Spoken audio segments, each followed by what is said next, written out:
I'm going to tell you something controversial. This market crash is the best thing that's ever happened for any casual player. Honestly, it makes so many good cards obtainable where otherwise they weren't obtainable. This is why I kind of feel sorry. Look, EA do a lot of things wrong, okay? And I agree, like over time, of course, they're going to probably put more rewards and more coins into the market. But this market crash is amazing. I mean, I want you just to think about this objectively, okay? Forget like what you got in your weekend league rewards, right? It's quite easy to make 100k, right? You can get someone like Nico Williams for 100k. You can get one of the best strikers inside the game right now, Claudina Pina. You can get someone like Dembele for 1 million coins. Now, let's say you are smart with your coins, you could very easily make 100k plus if you want to. Like let's say, let's about 150k if you really want to be diligent, okay? And let's just say you don't spend FP points, you just do some basic trading, you could make easily 150k coins very easy every single week. And literally you can save up to get Dembele in like 6-7 weeks. When has there been a point when you can afford a card like this caliber, especially when Dembele got upgraded? Let's have a look at Mbappe, for example, okay? 2 million coins, okay? Now, if we look at this, let's look at this historically. Let's just have, I'm going to explain to you what I mean, because people probably get the wrong end of the stick. If we go FC25, Mbappe, yeah? Have a look, yeah? FC25 Mbappe. Same time last year, yes, same time last year it was 4 mil. He held this price for a very long time up until December. So a card that was otherwise not obtainable, you now can get. Now people are going to make the argument, oh, but rewards have reduced in quality, right? And I was going to give you a bit of an example, okay? Let's say, do you know what? Let's just do it here. Probably might be a better way to do it here. Let's say, for example, you do FUT Champions rewards value, okay? We're just going to do FUT Champions rewards value for FC26.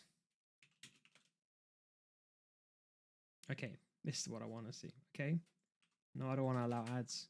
Go away. Actually, you know, okay, I'll do it just for today, Okay, so let's be realistic. Most people are not going to get rank 1, yeah?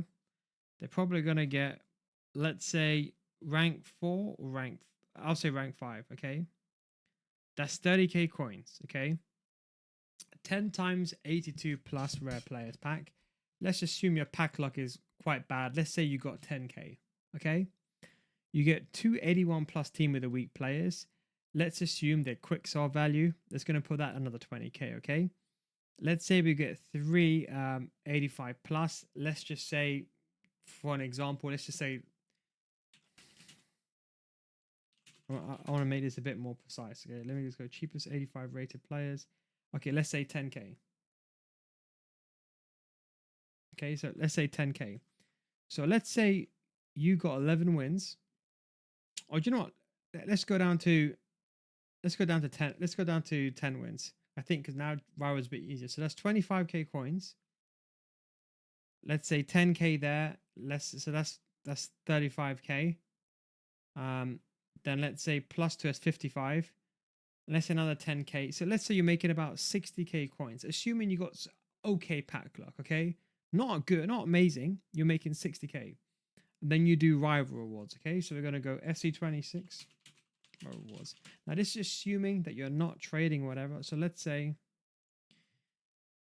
okay, let's say you're in Division 4. Okay, Division 4, you do get 9k. You get some untradeable, which I agree is not the best, and you get this garbage. So realistically, you can make, let's say, an average player can make 80k. Okay, let's say you want to be smart with your money and you want to trade. You can probably, with some good pack luck, you probably make 100k. Okay, let's just say 100k. Let's say you play squad battles and you do some other stuff. Let's say you do some, I don't know what other people do. What do they do? Like menu grinding. Let's just say you do, I don't know, some of this menu grinding.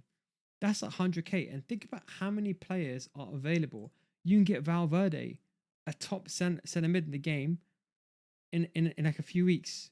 You can get, for example, Donnarumma. You can get Vinicius Jr. You can get all these players that otherwise would have been so expensive. If I go to my meta striker list, yeah, if I go to my meta striker list, you can get some of these icons 500k. Chabum Kun, right?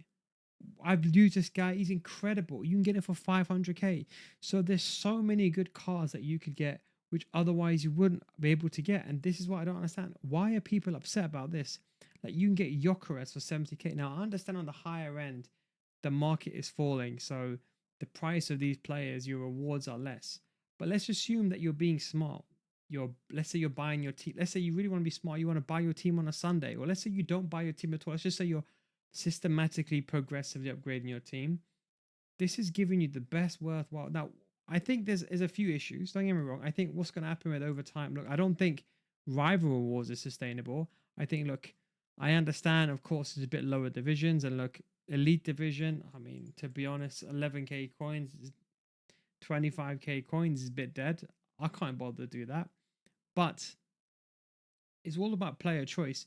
Stop spending your money on these stupid SBCs that are a waste of money. Like these SBCs, for example, like here. Now, I agree for hardcore players like myself, it can feel like, what's the point? Like when you get the rank 2s and 1s, you're making like 150k and you're thinking like, what's the point? Okay. But I would rather get that and have the prices be lower and have someone like Mbappe, which otherwise would have been unobtainable, or someone like Dembele, otherwise unobtainable. Now, is there going to be a complete separation? Like there's some cards like Miaham. Look, these top tier, like, I mean, the gold cards are fine, but like the R9s, the Miahams, they've always been like realistically unobtainable. Like no matter what, there's only going to be a handful of players that have, for example, R9. So those real top players are always going to be obtainable, but there's so many like icons that you can get. So this is why I'm saying I don't mind this market. It's going to be a controversial opinion, but I don't mind. Can you imagine a casual player? They can very easily, you could just very easily, get a player like Diani, Dumane. And I know that they're a bit lesser because of the lesser leagues, but let's say, for example, you go Premier League, you get Reinders. Yeah, you can get Kunde. You can get like who else can you get? Rudiger. You can basically get anyone. You can even get Nuno Mendes. That was ridiculously expensive before. But let's assume you really wanted to spend money on that. 100k. I don't know people. You get Kvaratskhelia, 5-star, 5-star. So this is the point I'm trying to make. You can do very good systematic upgrades. And that's why I'm not against this. Even if we go, for example, let's have a look at some of the best center mids in the game right now, right? You can get Pateas, 300k. You can get Bellingham, 75k. Guijarro, 70k. Like, I just think, that's trying to say, I don't understand. Like, I can understand for the hardcore players. I understand, like, someone like me who's getting a rank, like, let's say I'm realistically getting rank 3 and above every single week. Even on my joke account. And the reason why I'm thinking about this is I have an account in every division, okay? So I've got joke accounts, and you play foot. When a game comes out, I'm just playing the game and analyzing footage. That's all I'm doing. So a lot of time I'm not playing properly. But on these joke accounts, I have such a good team because you can get like some top players. You can get players like Rodman and some of these players, like very, very effective. For 10k, you can get Swanson. All these players that are very good players. That are very cheap. That's why I don't understand. Like, I look at this Mariona card, right? 32k. Absolutely still. Now, this is what point I'm trying to say is I don't mind right now. Look, in the future, I agree something has to change. This can't go on forever, obviously. But I think because they removed playoffs this year, this is my kind of assumption. Because they removed playoffs this year and the lack of rewards inside the game, more players have entered the market. More players are basically getting good rewards. I think, personally speaking, I like it like it is. I think in the long term, rival rewards has to change. Like, I'll be honest, I don't even think there's a point of me playing rivals. Like, you're asking me, I don't even think there's a point of me playing rivals on my main account. I don't even want to even play. For what? For nothing. But champs has given me really good rewards for my time, and I think I'm gonna say from a casual player perspective, you can now afford these cards. Like, even if you just play, like, let's say you play 15 games a week, that's all you play. you just play champs, you can make 50k and you can make systematic upgrades. So look, I think over time they're probably going to inject more coins into the market by giving more rewards, more coins, more tradable packs, and so on. But I don't mind the market like this. That's what I'm trying to say. Like these players in any other year would have been. I look at a player like Diani. Let's have a look at Diani, right? For some reason, people don't want to use her, whether it's because she's in an off league or whatever. Let's say we go with Diani, right?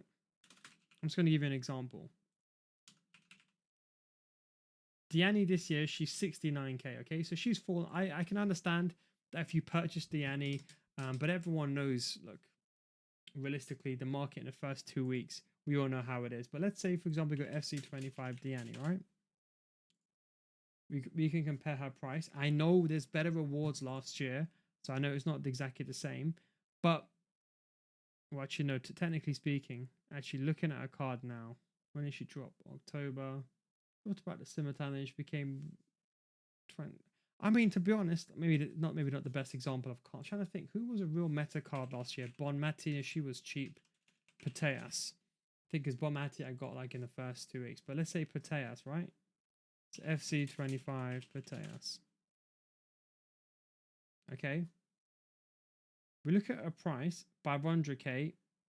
Now, look, now in the same time in October, she's much more affordable. And if we go, for example, FC25 Foot Champion Rewards, let's do an FC25 Foot Champion Rewards. First of all, you have to play playoffs, okay? That was 5 games, okay? Then, from there, let's say the average player got rank 5. Let's say, that's 9 points. That was 50k coins. Let's say, untradeable. That was footies. So let's just say about 80k. So actually, technically speaking, I would much prefer it this year. I just think rival rewards are just a shambles. But I think for the casual player, I think this is the best system ever. And again, it's what people do with their money. It's kind of like in real life. You know, people go buy designer labels to buy a polyester t-shirt that costs £500. They wouldn't want to buy like a Pima cotton t-shirt that costs like £20. They would want to wear a big designer just to stunt that costs £500, made in the same factory as a Primark t-shirt, but they pay £500 for it. The same way people buy a Mercedes Benz, go on their when they get their first paycheck, go get help to buy or do some stupid lease, end up paying £600-700 a month when they can't afford it on that car. When they can just buy the car cheaper, get a private loan, and just get an older version of the car. It's player choice. Same with SBCs. You know, for example, no one is asking you to go into Arda Güler. He's not even a good card. He's okay. I think, you know, he's 60k, but I think he's okay. He's nothing amazing, but everyone's hastily doing it. You know, no one's asking you, for example, to go ahead and do these team of the week upgrades, or for example, like the Harry Kane SBC. I mean, it's ridiculous. Like, who is thinking that, oh, you know what, let me do this Harry Kane SBC? Like, unless, look, you really want a low-driven player.